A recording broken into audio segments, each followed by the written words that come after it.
Just 2 months removed from his Hodgkin's lymphoma diagnosis, Foster Moreau was on the practice field for the Saints at the start of OTAs, and he was on the field and he looked great physically. Let's talk about the most remarkable story this NFL season right here on the Straight Up Saints podcast. You're listening to the Straight Up Saints podcast.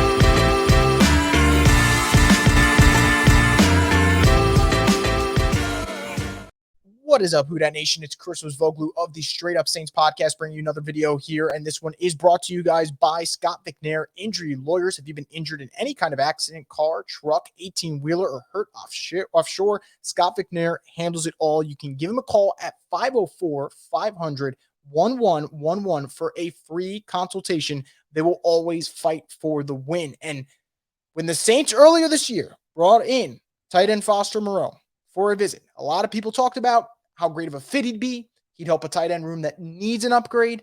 And then we find out that he has Hodgkin's lymphoma. And all of a sudden the focus shifts, and rightfully so, from football to health. Because as much as we love this sport, there are things that are bigger than football. And a player's health is definitely bigger than football. And then you start to feel like there's still interest there. You get some reports out there that the Saints put out an offer. And then the deal gets done. And then you find out that he's been cleared to participate and that he plans on playing this season.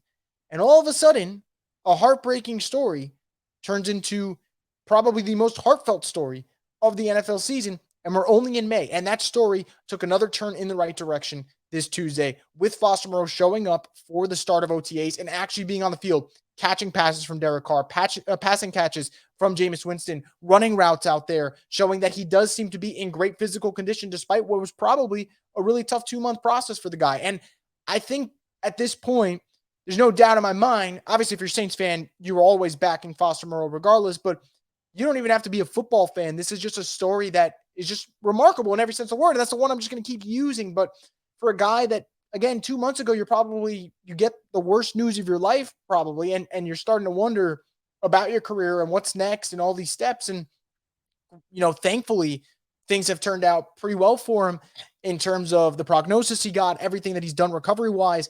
And to see him out there with guys like Chris Olave, with guys like Derek Carr doing his thing, it's incredible. It's absolutely incredible.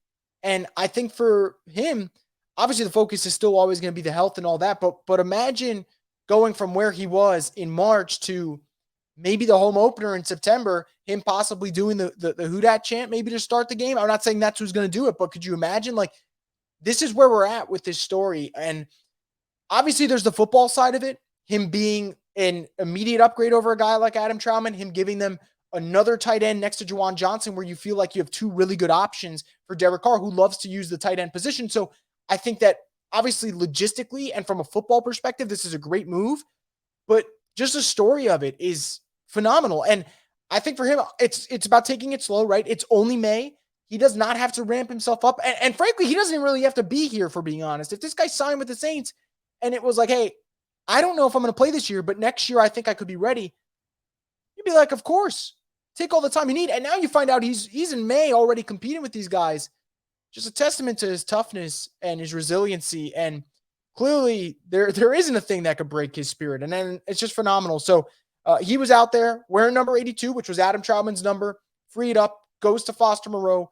And it's exciting to just see him out there. It really is. And we'll get to why I think he's a great fit, because I do think he'll give you a little bit of run blocking and pass catching, and why I think for Foster, when he's on the field, the Saints are going to do a good job of not tipping their hand, because you can pass with him out there. You can run with him out there. It's not like, I hate to do this to a guy. I'm not trying to crap on a guy on his way out, but like with Adam Trautman, there were moments where he'd be on the field. I'm like, all right, they're probably going to run it here. And if they're going to throw, it's going to be a tight end screen. And it kind of felt like that sometimes where you're tipping your hand. And I don't think you're going to do that with Foster. And I think that's great, but already on the field, already contributing. Like Dennis Allen said, he looks great physically. Obviously, he's got more hurdles to go, and they're going to be careful and smart about this, because this isn't an ankle sprain over here. This is obviously way more, serious than that. But we'll see what happens. We'll see how he continues to progress. But it put a smile on my face. It genuinely did, seeing him out there. And now we just hope that he can stay healthy, that he continues to get closer and closer to being what he was a couple of months ago before the offseason. And we'll go from there. But seeing him out on the field was awesome, and I can't wait to see what's in store for him and Derek Carr. Because remember, these are two guys that have a really good connection to begin with, and there's something there, man. Like listening to Derek Carr talk about Foster being out there today, you see why he's the leader that I was talking about in a previous video. And you also see at the same time, this sometimes with football, man, it's more than a sport. And you're not going to win in this sport if you don't have guys that are willing to fight for the other guy. And I could tell for certain the Saints do have those guys in the building. But again, guys, as always, make sure to subscribe for more content here at Brew Crew Media. So make sure to subscribe to the YouTube page. If you have any comments, whether it's about Foster Moreau, maybe other videos you want to see, as always, let me know in the comment section below and I will get back to you. But until then, keep it plugged in here on the Straight Up Saints podcast, the destination for Who Dat Nation.